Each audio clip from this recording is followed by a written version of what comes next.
تفسیر دیکھیں گے. آیت نمبر 122 ہے. یا بنی اسرائیل اذکروا نعمتی التی انعمت علیکم وانی فضلتکم علی العالمین. اے بنی اسرائیل، یاد کرو میری اس نعمت کو جو میں نے تمہیں عطا کی تھی، اور یقیناً میں نے تمہیں جہانوں پر فضیلت دی تھی. آپ کو یاد ہوگا ہم نے رکوع نمبر 5 میں بنی اسرائیل کو کیا گیا خطاب دیکھا تھا، پھر رکوع نمبر 6 میں بھی. اب یہ رکوع نمبر 15 ہے. رب العزت نے فرمایا یا بنی اسرائیل اذکروا، اے بنی اسرائیل یاد کرو. حضرت یعقوب علیہ السلام کے بیٹے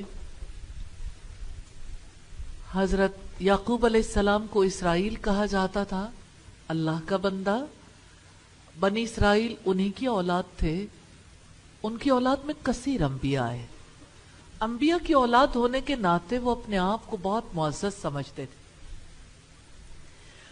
رب العزت نے فرمایا اے بنی اسرائیل یاد کرو نعمتی التی انعمت علیکم، میری نعمت کو جو میں نے تمہیں عطا کی، یعنی شریعت کی نعمت کو، کہ میں نے آپ کو اپنا دین دیا، اپنی کتاب نازل کی. بنی اسرائیل سے نعمت یاد کرنے کا مطالبہ کیوں کیا گیا؟ اس لیے کہ وہ نعمت کا حق ادا کریں، اس لیے کہ نعمت کا حق ادا کرنے کے لیے وہ خود اللہ تعالیٰ کے احکامات پر عمل پیرا ہو جائیں، اس کے قانون کے مطابق فیصلے کریں، اس نعمت کو دوسروں تک پہنچائیں. وَأَنِّي فَضَّلْتُكُمْ عَلَى الْعَالَمِينَ، اور یقیناً میں نے تمہیں جہانوں پر فضیلت دی تھی، یعنی اپنے زمانے کے جہان پر فضیلت دی تھی. یہ بات یہاں تاکید کے لیے لائی گئی ہے تاکہ نبی صلی اللہ علیہ وسلم کی اتباع کا شوق پیدا ہو، جن کی بشارتیں اہل کتاب اپنی کتابوں میں پاتے ہیں. آیت نمبر 123 ہے وَاتَّقُوا يَوْمًا لَا تَجْزِي نَفْسٌ عَن نَفْسٍ شَيْئًا وَلَا يُقْبَلُ مِنْهَا عَدْلٌ وَلَا تَنْفَعُهَا شَفَاعَةٌ وَلَا هُمْ يُنصَرُونَ. اور ڈرو اس دن سے جس میں کوئی شخص کسی شخص کے کچھ بھی کام نہ آئے گا، اور نہ اس سے کوئی فدیہ قبول کیا جائے گا، اور نہ اس کو کوئی سفارش فائدہ دے گی، اور نہ وہ مدد دیے جائیں گے. بنی اسرائیل کو ایک بار پھر قیامت کے دن سے ڈرایا گیا ہے. وَاتَّقُوا يَوْمًا، اور ڈرو اس دن سے. اللہ تعالیٰ نے اہل کتاب کو قیامت کے دن کے عذاب سے ڈرایا ہے کیونکہ انہوں نے تورات میں تحریف کی اور محمد صلی اللہ علیہ وسلم کی تکذیب کی، انہیں جھٹلایا. لا تجزی نفس عن نفس شیئا، جس میں کوئی شخص کسی شخص کے کچھ بھی کام نہ آئے گا. اللہ تعالیٰ نے بنی اسرائیل کو قیامت کے دن سے ڈرایا ہے کیونکہ قیامت کے دن کوئی کسی کے کام نہ آ پائے گا، صرف اعمال کام آئیں گے. وَلَا يُقْبَلُ مِنْهَا عَدْلٌ وَلَا تَنْفَعُهَا شَفَاعَةٌ، نہ اس سے کوئی فدیہ قبول کیا جائے گا، نہ اس کو کوئی سفارش فائدہ دے گی، یعنی بدلے میں کچھ نہیں لیا جائے گا، اور کسی کے لیے کوئی سفارش نہیں کر سکے گا. سفارش کرنے والا اللہ کے اذن کے بغیر سفارش نہیں کر سکتا، تو سفارش نہیں ہوگی ان لوگوں کے حق میں جنہوں نے نافرمانی کی ہوگی. ایسے لوگوں کے حق میں سفارش قبول نہیں کی جائے گی. وَلَا هُمْ يُنصَرُونَ، اور نہ وہ مدد دیے جائیں گے، یعنی ان سے عذاب ہٹایا نہیں جائے گا. بنی اسرائیل کو اپنی نعمت یاد دلانے کے بعد عقیدہ آخرت کو واضح کیا گیا ہے. اس میں بڑی حکمت ہے. بات یہ کہ انسان آخرت کی جواب دہی کے احساس سے ہی فرائض ادا کرتا. اکاؤنٹیبلٹی انسان کو سیدھا کر دیتی ہے نا. جواب دہی کا احساس انسانوں کے عمل کی کوالٹی کو بھی بہتر بناتا. ایکسیلنس اچیو کرنا جواب دہی کے احساس سے ہی ممکن ہوتا. بنی اسرائیل کو اپنے فرائض ادا کرنے کی طرف توجہ دلائی گئی ہے. آج مسلمانوں کے عقیدہ آخرت میں بھی بہت مسائل پائے جاتے ہیں. وہی خرابیاں جو بنی اسرائیل کے اندر تھیں، کوئی ہمارے بدلے میں کام آ جائے گا، فدیہ قبول کر لیا جائے گا.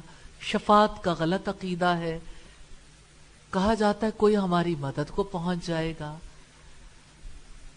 سوال یہ پیدا ہوتا ہے اگر کسی قوم کا عقیدہ آخرت خراب ہو تو اس کے انفرادی اور اجتماعی اعمال میں کس قسم کی تبدیلی آتی ہے؟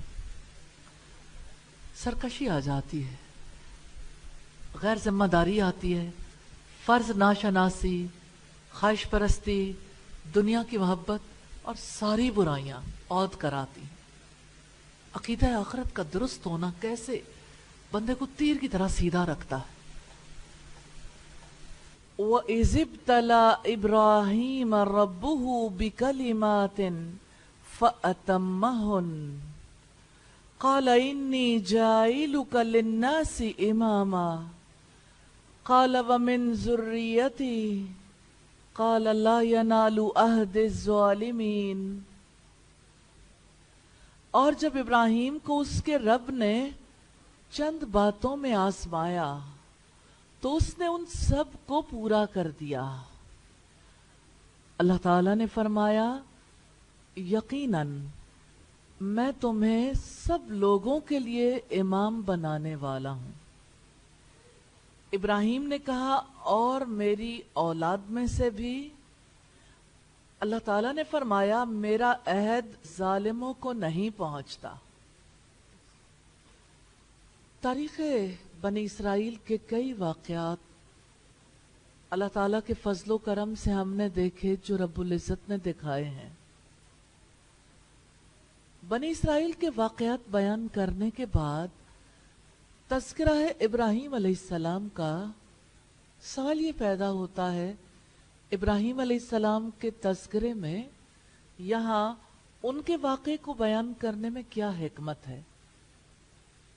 وزڈم اللہ تعالیٰ کی بہت بڑی عطا ہے اور وزڈم قرآن سے سیکھیے. نبی صلی اللہ علیہ وسلم کی دعاؤں میں سے ایک دعا ہے اللہم علمہ الحکمہ، کہ اللہ اسے حکمت نصیب کر دے. تو حکمت دیکھیں گے ہم. بات یہ کہ بنی اسرائیل کے جد امجد سیدنا ابراہیم علیہ السلام تھے. ان سے نسبت کو وہ اپنے لیے اعزاز سمجھتے تھے. اللہ تعالیٰ نے ان کی سرکشیوں کے بعد نسبت یاد دلائی ہے تاکہ وہ اپنے رویے پر نظر ثانی کریں اور اپنے رب کی طرف لوٹیں. آپ سب جانتے ہیں کہ تاریخ کے ادوار میں لوگ اپنے آبا کے ساتھ نسبت پر فخر کا اظہار کرتے رہے ہیں اور بنی اسرائیل کو یہ فخر بے حد زیادہ تھا کیونکہ ان کی وجہ سے وہ اپنے آپ کو معزز قرار دیتے تھے اور لوگوں سے اکرام چاہتے تھے کہ لوگ ہماری تکریم کریں کیونکہ ہم نبیوں کی اولاد ہیں. اور ابراہیم علیہ السلام کی نسبت پر وہ فخر کرتے تھے. اسی لیے اللہ رب العزت نے وہ نسبت یاد دلائی ہے کہ دیکھو تمہارے جد امجد نے کیا کیا تھا، دیکھو کیسے اللہ کے گھر کی تعمیر ہوئی تھی. آج اسی کی دعا کے مطابق جب وہ نبی آ گیا تو تمہارے جد امجد نے ہی تو اس کے لیے دعا کی تھی. اب جب وہ نبی آ گیا تو تم اس کے مخالف بن بیٹھے ہو. رب العزت نے فرمایا وَإِذِ ابْتَلَى إِبْرَاهِيمَ رَبُّهُ بِكَلِمَاتٍ فَأَتَمَّهُنَّ.